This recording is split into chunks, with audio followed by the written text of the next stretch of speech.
नमस्कार साथियों। तो मैं प्रभाकर द्विवेदी, प्रदेश अध्यक्ष नर्सेस, आप सभी का हमारे चैनल पर स्वागत है। तो चल के बताते हैं आपको, आज हम यूपी एनएम 9212 महिला स्वास्थ्य कार्यकर्ता की ज्वाइनिंग के बारे में और उसके लिए अभ्यर्थियों ने जो प्रदर्शन किया है वो पूरी खबर बताएंगे, और आरक्षण के बारे में बताएंगे कि ओबीसी, एससी और ईडब्ल्यूएस और विकलांगों का जो आरक्षण का नियम है उसके बारे में, और प्रोविजनल जिनका है उनके बारे में भी हम बताएंगे कि प्रोविजनल और सिलेक्टेड की ज्वाइनिंग एक साथ होगी या नहीं होगी, और प्रोविजनल और सिलेक्टेड की ज्वाइनिंग कौन करेगा, आयोग करेगा कि विभाग करेगा, इस बारे में हम पूरी खबर आपको बताएंगे।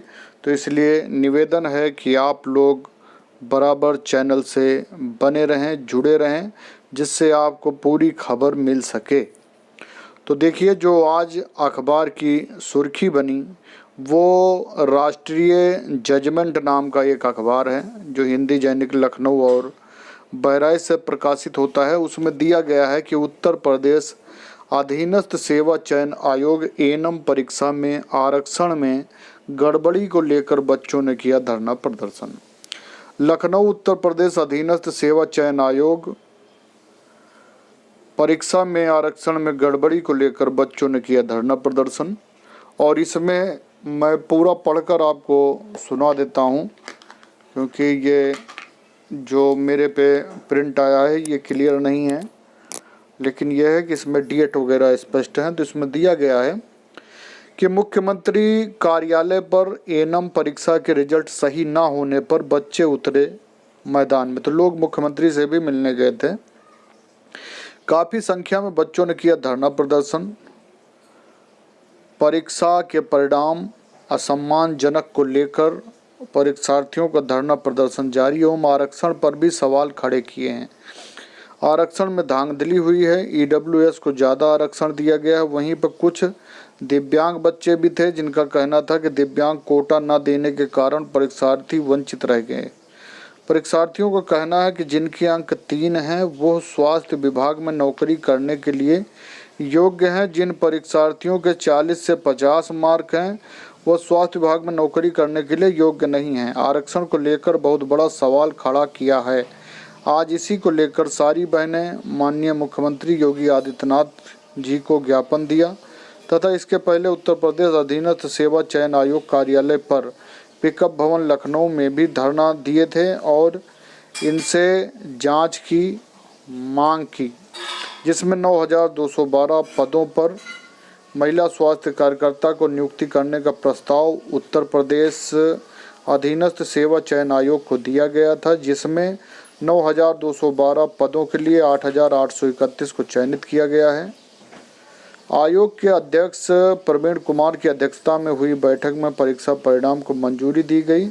आयोग के सचिव अवनीश सक्सेना द्वारा जारी परिणाम के मुताबिक अनारक्षित वर्ग 5242, अनुसूचित जनजाति 1345, अनुसूचित जनजाति 40, अन्य पिछड़ा वर्ग 1660 और आर्थिक रूप से कमजोर वर्ग 664 का चयन हुआ है।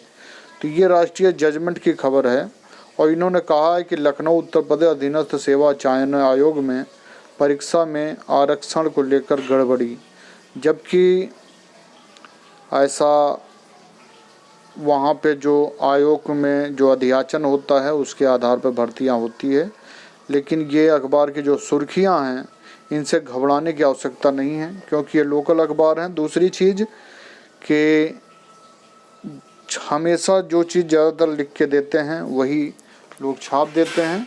बाकी यह है, कुछ ना कुछ यदि उसमें अपडेट आता है तो हमारा चैनल ज़रूर आपको बताएगा।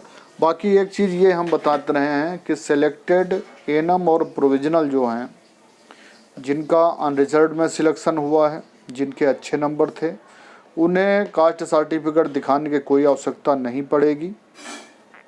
हाँ, वैसे ज़्यादातर जो प्रोविजनल आए हैं उनमें कास्ट सर्टिफिकेट यानी कि जाति प्रमाण पत्र ही कारण बना है, जो मोस्टली रहा।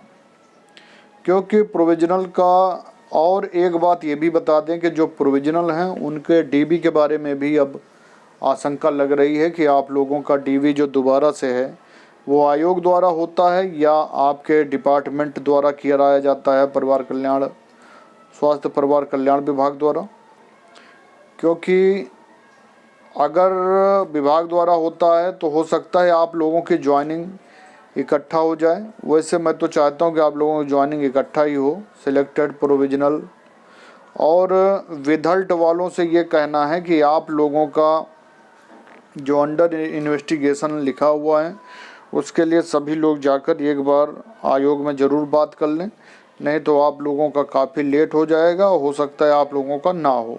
बाकी वेटिंग लिस्ट कभी नहीं निकलती है, तो इसलिए आयोग से आप उम्मीद ना करिए कि वो वेटिंग लिस्ट निकालेगा, क्योंकि उसने किसी भी भर्ती में वेटिंग लिस्ट वो निकालता नहीं जल्दी।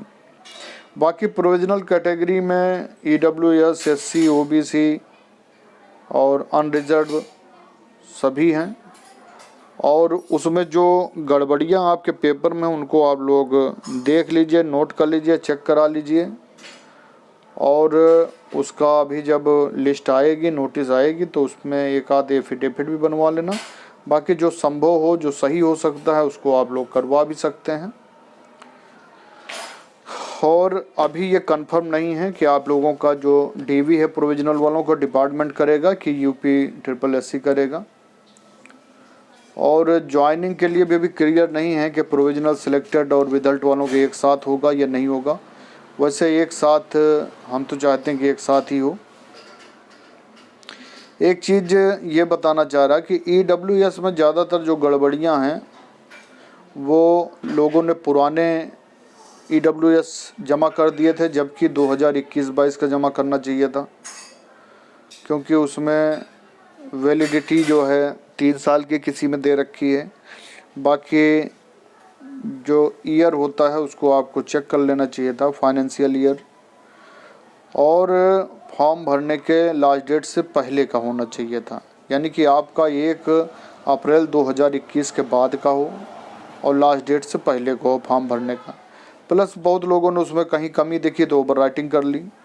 तो देखिए, ओवर राइटिंग चाहे EWS हो या कोई भी पेपर जो ऑफिस द्वारा जारी किया गया, उसमें अगर आपने ओवर राइटिंग करी है तो प्रोविजनल के पूरे चांसेस हैं। उसको आप जो सक्षम अधिकारी है उसके द्वारा सही करवा के मोहर लगवाइए या दूसरा बनवाइए। और सपोर्ट में कहीं कमी लगती है तो एफिडेविट जरूर बनवा लीजिएगा। बाकी जाति प्रमाण पत्र के लिए मैं शुरू से कह रहा था कि पिता पक्ष का ही मान्य होगा, लेकिन बहुत लोग माने नहीं। मैं तो जाति और आवास दोनों कह रहा था, निवास, कि पिता पक्ष का ही बनवाइए। हाँ, ये है कि लेखपालों ने सहयोग नहीं करा, तो उसके लिए ये था कि प्रधान से आपको लिखवा के लेखपाल को देना चाहिए था, प्लस ये जो फॉर्म है इसकी कॉपी देते। तो जब नियम है ऊपर से तो वो इसको डिनाई ना करते। लेकिन यह है कि उस समय व्यक्ति को लगता है कि क्या मेरा होगा या कुछ और है।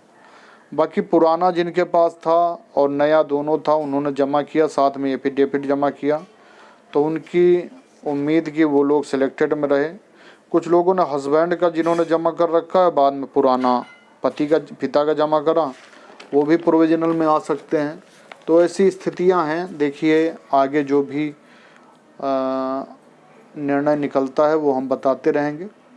बाकी मैं शुरू से कहता हूं कि पिता पक्ष का ही जाति प्रमाण आप लोगों को बनवाना चाहिए, वो भी लास्ट डेट से पहले का बनवाना चाहिए।